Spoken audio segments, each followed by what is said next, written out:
Train Lakhanpur आकर रुकती है। विजय और उसकी पत्नी सुलेखा गाड़ी से उतरकर स्टेशन के बाहर आते हैं। तभी स्टेशन के बाहर एक बुजुर्ग आदमी उनका इंतजार करते हुए खड़े मिलते हैं। विजय और सुलेखा को देखकर उस आदमी के चेहरे पे मुस्कान आ जाती है। विजय का सूटकेस सर पे उठा के वो उनके साथ साथ चलने लगते हैं। विजय शहर में एक ऊंचे पद पर नौकरी करता है और बहुत सालों के बाद अपने गांव लौटता है। उसके लिबास से शहरी ठाट बाट साफ झलकता है। सूट बूट और चेहरे पर धूप वाला चश्मा विजय के साथ चल रहे वह बुजुर्ग आदमी को उसे देखकर बड़ा गर्व महसूस होता है। ये बुजुर्ग आदमी कोई और नहीं बल्कि विजय के पिता काशीनाथ है। काशीनाथ लखनपुर से एक छोटे से गांव में रहते हैं, जहां परिवहन, पक्की सड़क, अस्पताल जैसे बुनियादी सुविधा भी नहीं है। काशीनाथ और उसकी पत्नी दूसरों के खेत में मजदूरी करके अपना निर्वाह करते हैं। विजय काशीनाथ का इकलौता बेटा है। खुद पढ़े लिखे ना होने पर उन्हें बहुत मलाल होता है, लेकिन काशीनाथ अपने बेटे को उच्च शिक्षा देना चाहते थे। लेकिन गांव में शिक्षा के लिए ऐसी कोई सुविधा नहीं होती, इसलिए काशीनाथ अपने चचेरे भाई जो शहर में नौकरी करते हैं उनके पास विजय को शिक्षा प्राप्त करने के लिए शहर भेज देते हैं। इस तरह विजय बचपन में ही शहर आ जाता है।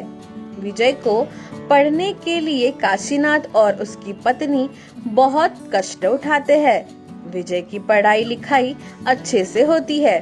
काशीनाथ उसे कोई चीज की कमी महसूस होने नहीं देते। पढ़ाई पूरी होने के बाद विजय को एक मल्टीनेशनल कंपनी में नौकरी मिल जाती है। उसी दौरान विजय की मुलाकात सुलेखा से हो जाती है। सुलेखा विजय के ऑफिस में सहकर्मी होती है। दोनों एक दूसरे को पसंद करते हैं और कुछ दिन बाद दोनों घर वालों की मंजूरी से शादी कर लेते हैं। धीरे धीरे तरक्की होकर विजय कंपनी का मैनेजर बन जाता है।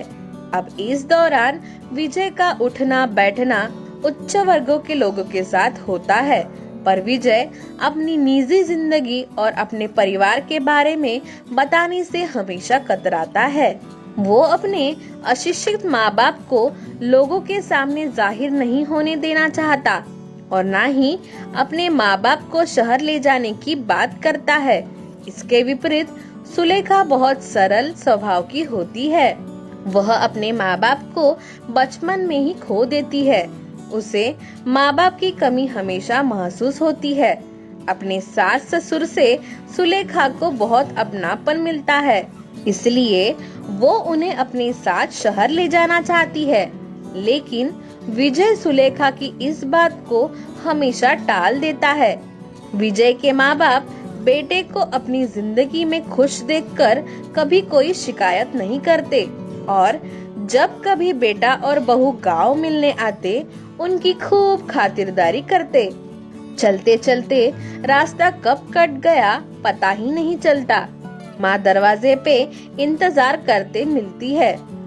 बेटे और बहू को देखकर माँ की खुशी का ठिकाना ही नहीं रहता। माँ दोनों का मनपूर्वक स्वागत करती है। अरे तुम दोनों ठीक से कुछ खाते हो कि नहीं? इतना दुबले लग रहे हो। हाँ माँ, शहर में ना कोई खाने का वक्त होता है ना ही सोने का, बस काम काम और बस काम। अरे बिटिया, काम तो लगा पड़ा है जिंदगी भर, अपनी सेहत का भी ध्यान रखना चाहिए। अच्छा तुम बैठो, मैं तुम्हारे लिए चाय बना लाती हूँ। अरे नहीं माँ, आप बैठो, मैं आप सबके लिए चाय बना लाती हूँ। अच्छा बिटिया। शाम हो जाती है और शाम को सुलेखा माँ को खाना बनाने में उसका हाथ बटाती है और माँ सुलेखा से पूछती है, बिटिया तुम दोनों का घर बस गया, इस बात की दिल में बड़ी खुशी है। अब तो बेटवा को तरक्की भी मिल गई है। अब तो बस मन में एक ही इच्छा है, स्वर्ग सिधारने से पहले अपने पोता पोती को गोद में खिला ले, और हमका कुछ नहीं चाहिए। माँ, सिर्फ गोद में खिलाने से काम नहीं चलेगा। आपको तो उनकी शादी भी देखनी है, तब तक आपको छुट्टी नहीं है। तुम भी का मजाक करती हो बिटिया? इस तरह सुलेखा मजाकिया अंदाज में बात को संभाल लेती है और रात को सोते वक्त सुलेखा विजय को माँ की कही बात बताती है और कहती है, विजय, जब हम गांव आ ही गए हैं तो क्यों ना इस बार हम माँ और बाबूजी को अपने साथ शहर ले जाए। सुलेखा, मैं तुम्हें कितनी बार कह चुका हूँ, हम उन्हें अपने साथ नहीं रख सकते, फिर भी तुम वही बात बार बार दोहराती हो। लेकिन क्यों विजय, वो सिर्फ तुम्हारे ही नहीं बल्कि मेरे भी माँ बाप है। मैं उन्हें इस तरह अकेले रहते नहीं देख सकती। सुलेखा, मैं भी कभी नहीं चाहता था कि मैं उन्हें इस तरह अकेले रहने दूं, लेकिन वो दोनों है कि शहर के तौर तरीके और बात करने का लहजा सीखना ही नहीं चाहते, और उनके इसी रहन सहन को देखकर शहर के लोग हम पर हंसेंगे। लेकिन विजय। अब बस सुलेखा, मुझे इस बारे में और कोई बात नहीं करनी। ऐसा कहकर विजय सोने चला जाता है। विजय की ये बातें सुनकर सुलेखा को बहुत दुख होता है, पर वो कुछ कह नहीं पाती। ऐसे कुछ दिन और गुजरते हैं, लेकिन विजय का मन गांव में नहीं लगता है। उसे तो शहरी जीवन पसंद है।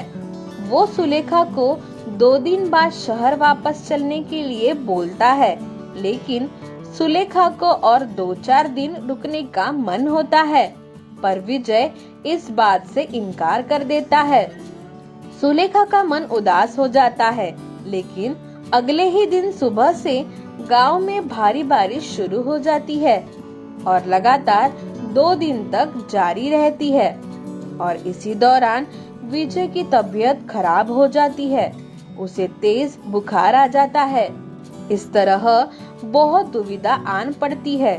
गांव में ना अस्पताल और ना पक्की सड़क।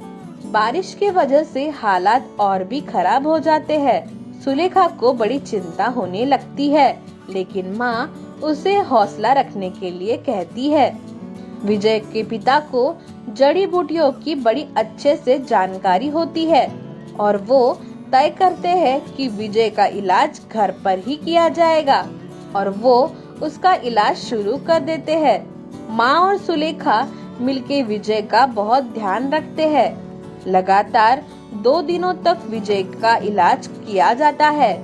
धीरे धीरे विजय की हालात सुधरने लगती है और विजय अच्छा महसूस करने लगता है। और विजय के पूरी तरह से ठीक हो जाने पर एक दिन सुलेखा विजय से कहती है, विजय, आज मैं तुमसे कुछ कहना चाहती हूँ। हाँ बोलो सुलेखा। विजय, मैंने हमेशा जीवन में अपने माँ और पिता की कमी महसूस की, लेकिन माँ बाबूजी ने वो कमी पूरी कर दी। शादी करके जब मैं तुम्हारे घर आई, तब से ही मेरा मन था कि माँ बाबूजी हमारे साथ रहे। उनके होने से घर घर जैसा लगता है। आज हमारे पास सब कुछ है, लेकिन फिर भी जिंदगी में एक खालीपन है। क्या अब की बार हम माँ बाबूजी को अपने साथ ले जाए? हाँ सुलेखा, तुमने बिल्कुल सच कहा। आज मुझे खुद पर ही शर्म आ रही है।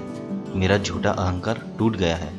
जिस उच्च समाज में मेरा उठना बैठना है, उनसे मैंने माँ बाबूजी को दूर रखना चाहा।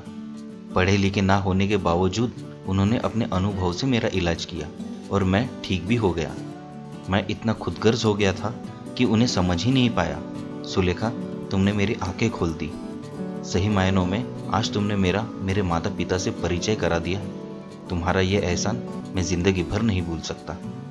और अगले दिन सुबह विजय अपने माँ बाबूजी से कहता है, माँ बाबूजी, मैं चाहता हूँ आप दोनों हमारे साथ शहर चलो। पर बेटा, तुम्हें तो पता है हम शहर का रहन सहन नहीं अपना पाएंगे। कोई बात नहीं बाबूजी, आप दोनों जैसे हैं वैसे ही हमारे साथ रहिए। और वैसे भी बदलना आपको नहीं बल्कि मुझे था। विजय की ये बातें सुनकर सुलेखा बहुत भावुक हो जाती है। इस तरह विजय माँ बाबूजी को अपने साथ शहर ले जाता है और खुशी खुशी साथ रहने लगते हैं।